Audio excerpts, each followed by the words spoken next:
Antoine se figea quand Julien, l'ami de son père, l'attira dans l'ombre de la grange abandonnée, ses lèvres se posant sur les siennes avec une urgence désespérée. Ce baiser, chargé d'une passion qu'Antoine n'avait jamais imaginée, fit éclater en lui un tourbillon de confusion et de désirs refoulés.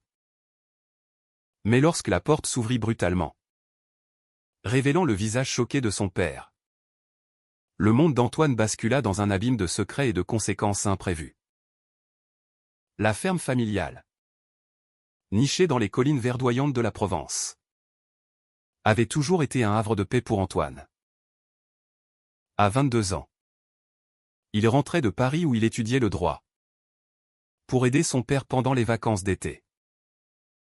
Julien, un entrepreneur de 40 ans originaire de la région, était un habitué de la maison. Ami d'enfance de son père, il venait souvent pour des parties de cartes ou pour discuter affaires. Antoine l'avait toujours vu comme une figure paternelle supplémentaire. Un homme solide et charismatique qui racontait des anecdotes de voyage avec un sourire contagieux. Ce jour-là, tout avait commencé innocemment. Antoine aidait Julien à réparer une vieille clôture près de la grange. La chaleur de juillet pesait sur eux, et leur conversation glissait de la politique locale aux rêves personnels. Julien parlait de sa vie solitaire depuis son divorce. 5 ans plus tôt. Et Antoine se surprit à partager ses doutes sur ses relations passées avec des filles. Des liaisons superficielles qui le laissaient vide. Tu sais. Parfois, on se ment à soi-même pour plaire aux autres, avait murmuré Julien, ses yeux plongeant dans ceux d'Antoine avec une intensité nouvelle. Le baiser était survenu comme un orage inattendu. Antoine, essuyant la sueur de son front, avait trébuché sur une planche. Julien l'avait rattrapé, leur corps se frôlant. Le temps s'était suspendu. Puis, sans un mot, Julien avait franchi la ligne invisible. Antoine n'avait pas reculé, au contraire. Une vague de reconnaissance l'avait submergé. Comme si ce moment expliquait toutes ses insomnies et ses questionnements solitaires. Mais l'irruption de son père, venu chercher des outils, transforma l'instant en catastrophe. Qu'est-ce que... balbutia-t-il, les yeux écarquillés. Julien s'écarta vivement, le visage blême. Antoine, le cœur battant, bredouilla une excuse absurde sur une blague maladroite. Son père, un homme traditionnaliste de 55 ans, éleveur de moutons attaché aux valeurs familiales, ne dit rien sur le moment. Il repartit en silence, laissant un malaise pesant. Le soir même, à table, l'atmosphère était électrique. La mère d'Antoine, une femme douce et pieuse, servait le dîner sans soupçonner le drame. Son père, habituellement loquace, mâchait ses mots. Julien avait décliné l'invitation à dîner, prétextant un rendez-vous.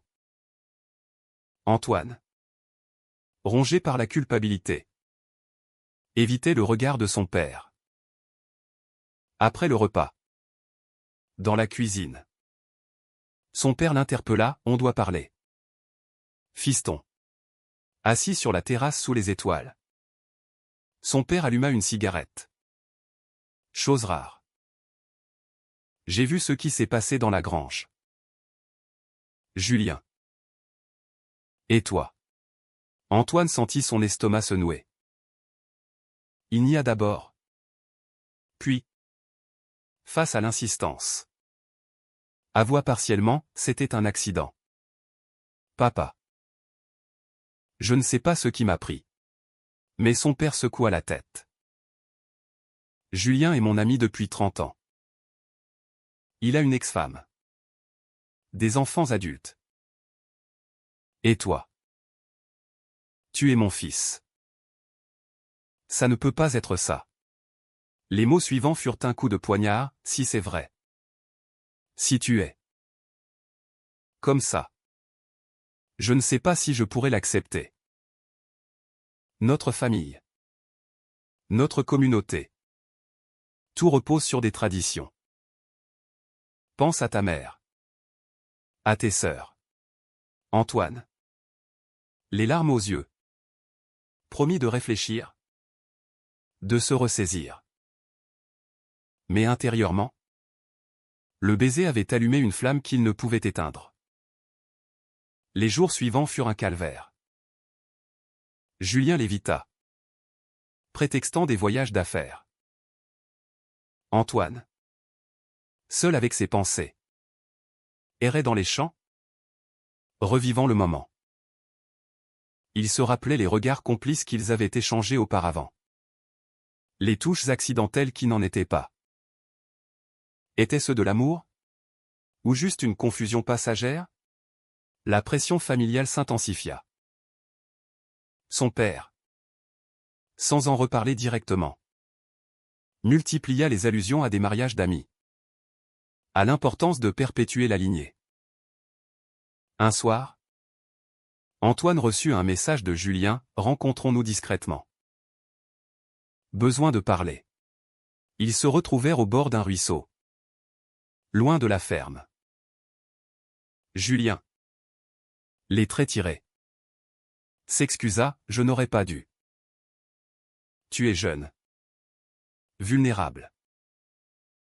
Mais je ressens quelque chose de réel. » Antoine, le cœur en feu, admit ses sentiments naissants.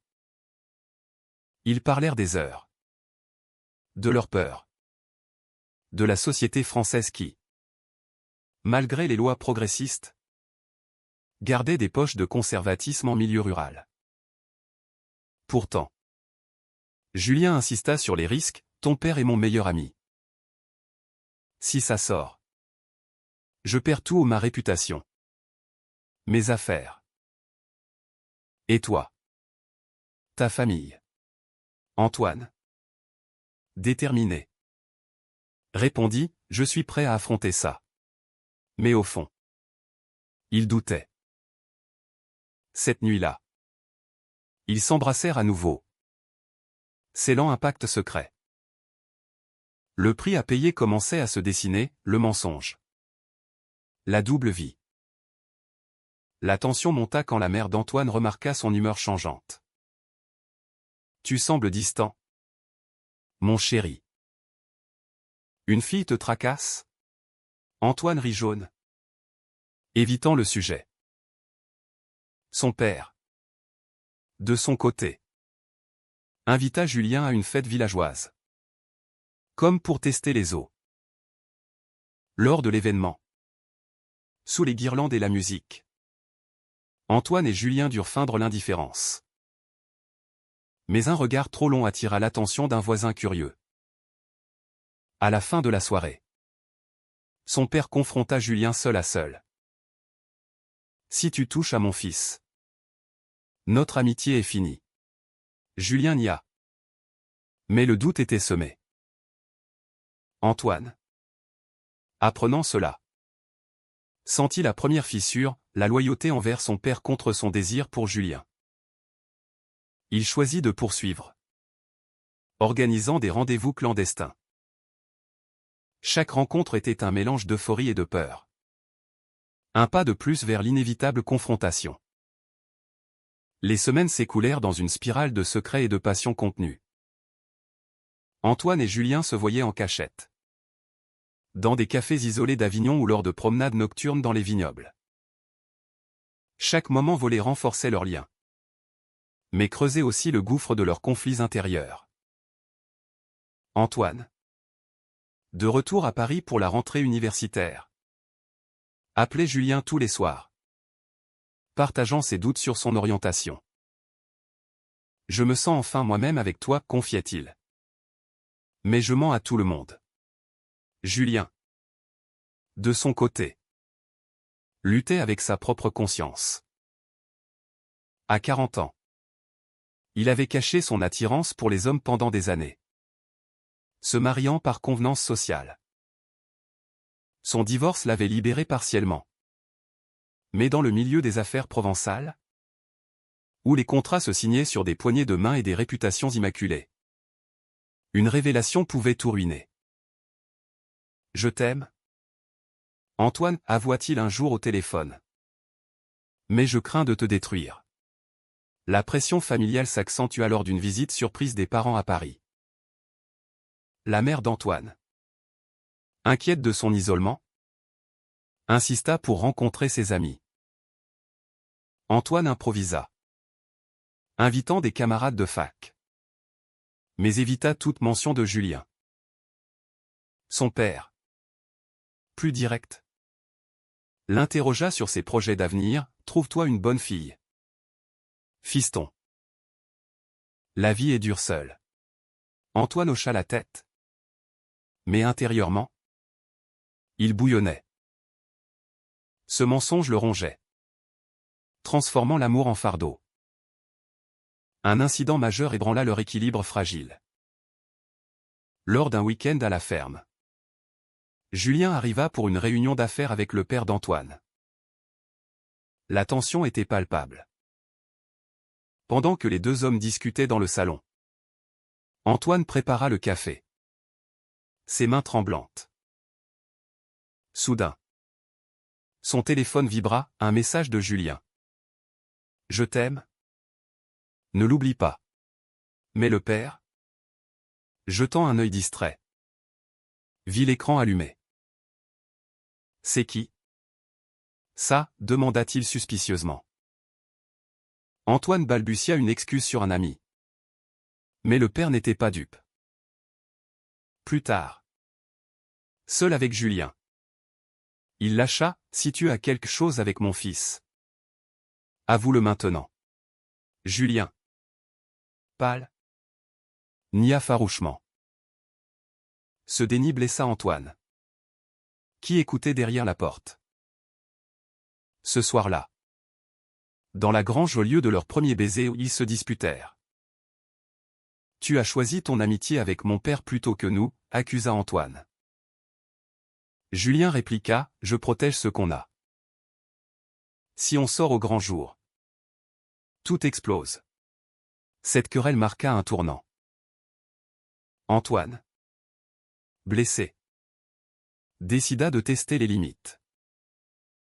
Il confia à sa sœur aînée, Marie, une partie de la vérité, « Je crois que je suis gay. » Marie, libéral et vivant à Lyon, le soutint, « Suis ton cœur. Mais sois prudent avec papa. » Encouragé. Antoine pressa Julien pour plus d'engagement. « Allons à Paris ensemble. » Loin de tout ça.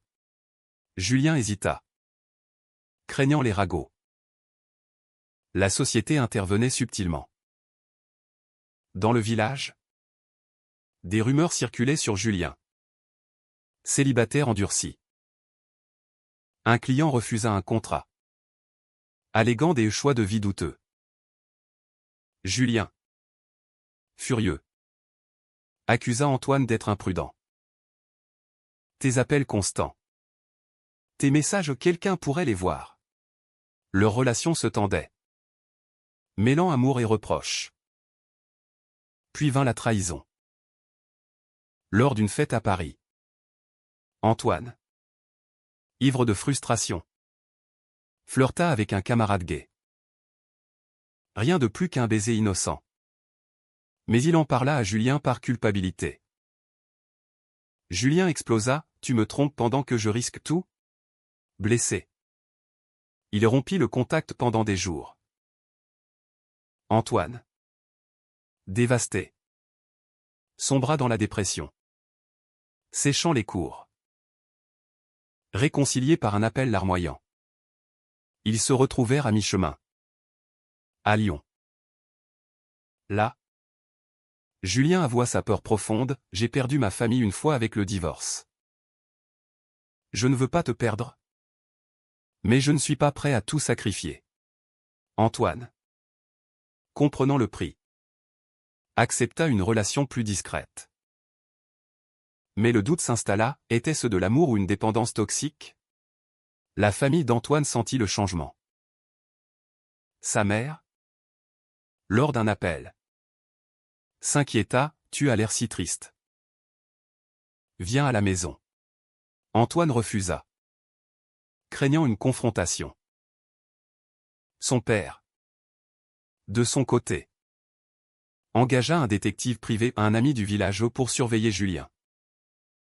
Quand il découvrit des preuves de leur rencontre, il explosa. Appelant Antoine. Il hurla, c'est vrai? Avec Julien? Tu me dégoûtes. Antoine, choqué, raccrocha. Ce fut le début de l'effondrement. Il confronta Julien, mon père sait tout. Julien, paniqué, choisit la fuite, je dois arranger ça avec lui. Pour nous. Mais en réalité, il promit au père d'Antoine de s'éloigner, trahissant leur amour pour préserver l'amitié de longue date. La révélation fracassante du père d'Antoine marqua l'apogée du chaos. Après l'appel furieux, Antoine se précipita en Provence, déterminé à affronter la tempête. À son arrivée, la ferme était silencieuse, comme si elle retenait son souffle. Sa mère l'accueillit avec des larmes, ton père m'a tout dit. Comment as-tu pu? Antoine, le cœur brisé, tenta d'expliquer, maman. C'est qui je suis. Julien et moi. On s'aime. Mais son père, dans le salon, refusa le dialogue. Julien est venu s'excuser. Il dit que c'était une erreur. Que tu l'as séduit. Ces mots furent une lame. Antoine appela Julien, qui confirma froidement, pour ton bien. On arrête. Je ne peux pas détruire ma vie pour ça. La trahison était complète. Antoine hurla sa douleur, accusant Julien de lâcheté. Tu choisis la facilité. Seul dans sa chambre d'enfant, Antoine affronta ses démons intérieurs. Des années de répression, de doute sur sa sexualité, culminaient en cette perte dévastatrice. Il se rappelait les moqueries à l'école, les attentes familiales d'un héritier normal. La société française, avec ses lois sur le mariage gay, offrait une façade progressiste. Mais en ruralité, les jugements persistaient. Des voisins murmuraient déjà, amplifiant la honte. Marie, sa sœur, vint à son secours. Papa est borné. Mais il t'aime. Donne-lui du temps. Antoine, amer, répondit, et Julien? Il m'a abandonné. Marie révéla un secret, Julien a des problèmes financiers. Papa l'aide avec un prêt. Peut-être qu'il a cédé sous la pression. Cette révélation ajouta une couche de complexité, l'amour sacrifié pour des intérêts matériels? Antoine décida de confronter Julien une dernière fois. Ils se retrouvèrent dans un hôtel anonyme à Marseille. Julien, les yeux rougis. Avoua, ton père m'a menacé de tout révéler à mes clients si je continuais. J'ai des enfants à charge. Des dettes. Antoine, furieux, répliqua, et moi? Je suis quoi? Un caprice? Leur dispute escalada en cris. Révélant les failles, Julien, prisonnier de son passé hétéronormé, Antoine, en quête d'authenticité. Pourtant, dans la douleur, un moment de vérité surgit. Julien admit, je t'aime vraiment. Mais je ne suis pas assez fort. Antoine, larmes coulant, choisit de partir. Alors? C'est fini. Cette décision le libéra partiellement. Mais le prix fut immense, la perte de l'innocence. La fracture familiale. De retour à la ferme. Antoine affronta son père. Je suis gay. Papa. Accepte-le ou perds-moi. Le père. Choqué. Répondit, dans notre monde. Ça n'existe pas. Pense à la réputation de la famille. Une dispute violente s'ensuivit. Avec des mots blessants sur l'honneur. La tradition. La mère, médiatrice, pleura, arrêtez. On est une famille. Mais le père claqua la porte. Partant pour la nuit. Les jours suivants furent un tourbillon de conséquences. Des amis du village évitèrent Antoine. Des ragots circulèrent. Julien, de son côté, perdit un contrat majeur, attribué à la rumeur. Il appela Antoine. Suppliant, reviens-moi. J'ai tout perdu de toute façon. Mais Antoine refusa, tu m'as trahi. Assume tes choix. Intérieurement, Antoine luttait avec la morale. Avait-il eu tort de poursuivre cette relation? Sachant les risques, la différence d'âge, le lien familial, tout criait au scandale. Pourtant, l'amour avait été réel. Un réveil à sa véritable identité. Il chercha du soutien dans des associations LGBT à Paris. Rencontrant d'autres avec des histoires similaires, rejets familiaux. Lutte sociétale. Un événement pivotal survint quand la mère d'Antoine, en secret, contacta Julien. Mon fils souffre. Si vous l'aimez, battez-vous. Julien, touché, confronta le père, notre amitié vaut-elle la peine de détruire ton fils? Le père, ébranlé, admit sa peur, j'ai grandi dans un monde où ça n'était pas accepté. Je crains pour lui. Cette conversation planta la graine du changement. Mais pour Antoine, le mal était fait. Il quitta la ferme, retournant à Paris, déterminé à reconstruire. Les dommages étaient profonds, confiance brisée. Famille divisée. À Paris, Antoine plongea dans ses études, cherchant l'oubli dans les livres et les amis. Mais les cicatrices persistaient. Des nuits d'insomnie le hantaient, revivant le baiser initial. La trahison. Les confrontations. Il rejoignit un groupe de soutien LGBT, partageant son histoire. J'ai perdu l'amour et ma famille pour être moi-même, confiait-il. Les autres hochaient la tête, évoquant des parcours similaires, parents conservateurs. Amis perdus. Julien, de son côté, sombra dans la solitude. Ayant rompu avec le père d'Antoine, il affronta ses démons. Un appel à son ex-femme révéla des vérités enfouies, j'ai toujours su pour tes inclinations.